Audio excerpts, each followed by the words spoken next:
Price Lord. இந்த நாளுக்கான தேவ வார்த்தை 115ஆம் சங்கீதம் 12வது வசனம். கர்த்தர் நம்மை நினைத்திருக்கிறார், அவர் நம்மை ஆசிர்வதிக்கிறார். ஆண்டவர் நம்மை நினைக்கிற தேவன். நம்மை நினைப்பது மாத்திரமல்ல, நம்மை நினைத்து ஆசீர்வதிக்கிற தேவன். இன்றைக்கு நான் உங்களோடு கூட பகிர்ந்து கொள்ளுகிற சம்பவம், ஏன் கர்த்தர் நம்மை நினைக்க வேண்டும் அல்லது கர்த்தர் நம்மை நினைப்பதற்கான காரணம் என்ன என்கிற ஒரு 3 காரியங்களை உங்களோடு நான் பகிர்ந்து கொள்ள விரும்புகிறேன்.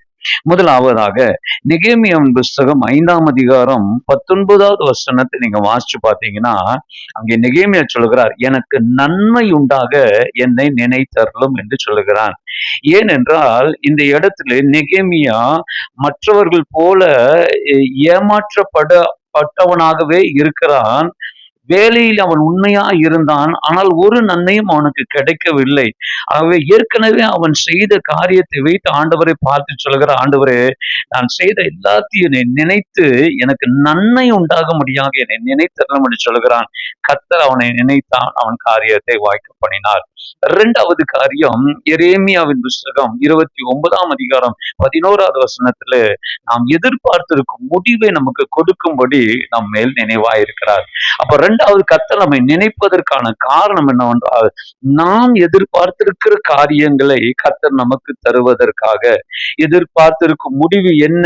நீ வெட்கப்படக்கூடாது, நீ காத்திருக்கிறாய், நீ என் சமூகத்தில் அமர்ந்திருக்கிறாய், ஆகவே நீ வெட்கப்பட்டு போகக்கூடாது என்று தேவன் விரும்புகிறார்.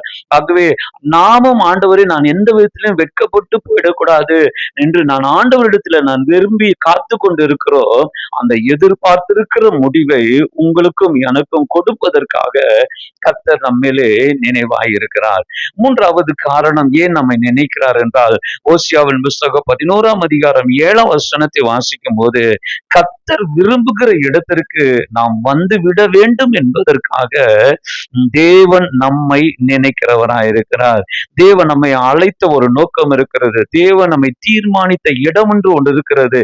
அங்கே நாம் இருக்க வேண்டும். ஆகவே அவர் விரும்புகிற இடத்துல நீங்களும் நானும் வர வேண்டும் என்பதற்காக தான் ஆண்டவர் நம்மை நினைக்கிறார். லூக்கா 15ஆம் அதிகாரத்திலே இளைய குமாரனை குறித்து வாசிக்கிறோம். தூர தேசத்துக்கு போய்விட்டான், அப்பாவை விட்டு வெகு தூரம் போய்விட்டான். அவன் இருக்க வேண்டிய இடம் அப்பாவுடைய வீட்டிலே, ஆனால் வெகு தூரத்துக்கு போய்விட்டான். ஆனால் இப்பொழுது அப்பா நினைக்கிறான், என்னுடைய இடத்திற்கே அவன் வந்து விட வேண்டும். ஆகவே தான் வாசலில் நின்று காத்திருக்கிறார். இயேசு உங்களுக்காக காத்திருக்கிறார். எவ்வளவு தூரத்திலே போனாலும் மறுபடியும் நீங்கள் வந்துவிட வேண்டும் என்கிற ஏக்கத்திலே ஆண்டவர் வாசலிலே நின்று உங்களை பார்த்து கொண்டே இருக்கிறவராயிருக்கிறார்.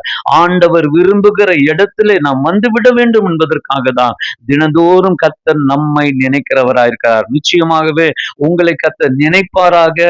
ஆண்டவர் நினைப்பதற்கான காரணங்களை அறிந்து கொண்டு கர்த்தரிடத்திலே நீங்கள் திரும்புங்கள். கொடுத்த வார்த்தைகள் அனைத்தையும் உங்கள் மல்களை கர்த்தர் நிறைவேற்றுவார். கர்த்தர் உங்களோடு இருப்பாராக. God bless you.